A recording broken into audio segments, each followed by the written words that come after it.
एकता मंचतर्फे भव्य स्वच्छता मोहीम, स्वच्छ किनारा, सुरक्षित पर्यावरण. एकता मंच हे नाव सदैव समाजकार्यात अग्रस्थानी राहिलंय. समाजातील विविध प्रश्न असोत किंवा मग पर्यावरण संवर्धनाचा उपक्रम, एकता मंच नेहमीच पुढाकार घेतो. आज कोस्टल स्वच्छता मोहीम या विशेष अभियानाचं आयोजन करण्यात आलं. या मोहिमेचा उद्देश केवळ समुद्र किनारा स्वच्छ करणं एवढाच नाही, तर नागरिक आणि विद्यार्थ्यांमध्ये पर्यावरण संरक्षणाची जाणीव निर्माण करणे हा आहे. या प्रसंगी जागृतीशी बोलताना शिक्षण महर्षी अजय कौलसर यांनी सांगितलं की समुद्र किनाऱ्यावर जमा होणारं प्लास्टिक, सिगारेटचे अवशेष, मासेमारीची उपकरणं यामुळे समुद्री जीवसृष्टी धोक्यात येते. सर काय सांगाल, एकता मंचच्या माध्यमातून आताच पाहायला गेलं तर अत्यावश्यक ज्या वस्तू आहेत त्याचं वाटप झालं, त्याच्यानंतर आता बीच क्लिनअप आज या ठिकाणी कार्यक्रम घेण्यात आलेला आहे. काय सांगाल?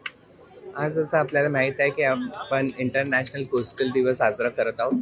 आणखी एकता मंच संबंधित जे जे सामाजिक कार्य असतात, एकता मंच नेहमी तिथे पुढाकार घेत राहतो. आणखी मला वाटतं की आज जो आपण स्वच्छता अभियान म्हणतो, कोस्टल डे आपण सेलिब्रेट करतो आहे, त्यामध्ये मुलांचा सहभाग खूप खूप जरुरी आहे. कारण मुलांमध्ये ही जनजागृती असली पाहिजे की आपला समाज, आपली एरिया, आपली जागा कसं स्वच्छ ठेवावी.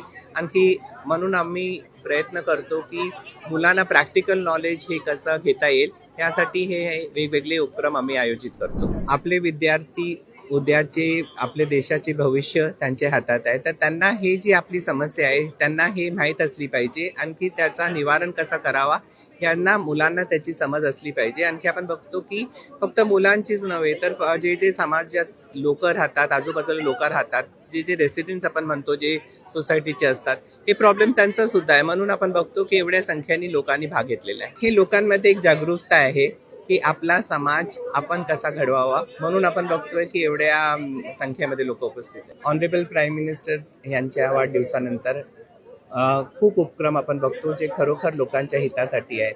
आणखी मी धन्यवाद सांगत आहे ऑनरेबल प्राईम मिनिस्टर आणखी सेंट्रल गव्हर्नमेंटला की त्यांनी एवढे ते नेहमी कार्य करतात लोकांसाठी. पण हे जे आहे आपण म्हणतोय की दिवस ते साजरा करतायत, हे खरोखर लोकांसाठी खूप फायदेमंद होणार आहे. आज जागतिक कोस्टल दिन असल्यामुळे पूर्ण मुंबईमध्ये असेल की मुंबईच्या बाहेर सर्वत्र समुद्रकिनारे स्वच्छता अभियान राबवलं जात आहे.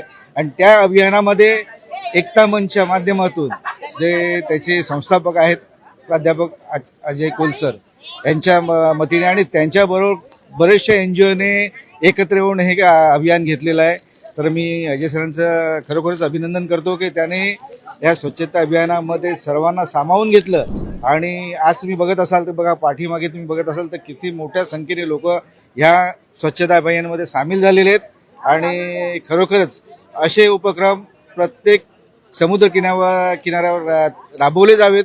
आणि त्याबद्दल मी पुन्हा एकदा अजय सरांचे मनापासून अभिनंदन करतो की त्यांनी आम्हाला ह्या स्वच्छता अभियानामध्ये सामील करून घेतलं. स्वच्छता मोहिमेमुळे केवळ समुद्र आणि किनारे स्वच्छ राहतात असं नाही, तर पर्यटनाला चालना मिळते, स्थानिक अर्थव्यवस्था बळकट होते आणि सर्वात महत्त्वाचं म्हणजे समुद्री जीवनाचं रक्षण होतं. या कार्यात स्थानिक नागरिक, शालेय विद्यार्थी आणि स्वयंसेवक मोठ्या संख्येनं सहभागी झाले. विद्यार्थ्यांमध्ये देशप्रेम, जबाबदारीची भावना आणि स्वच्छतेची सवय रुजवणं हा या मोहिमेचा मुख्य हेतू होता. आजचा हा उपक्रम स्वच्छ किनारा सुरक्षित भविष्य या घोषवाक्यानं पार पडला.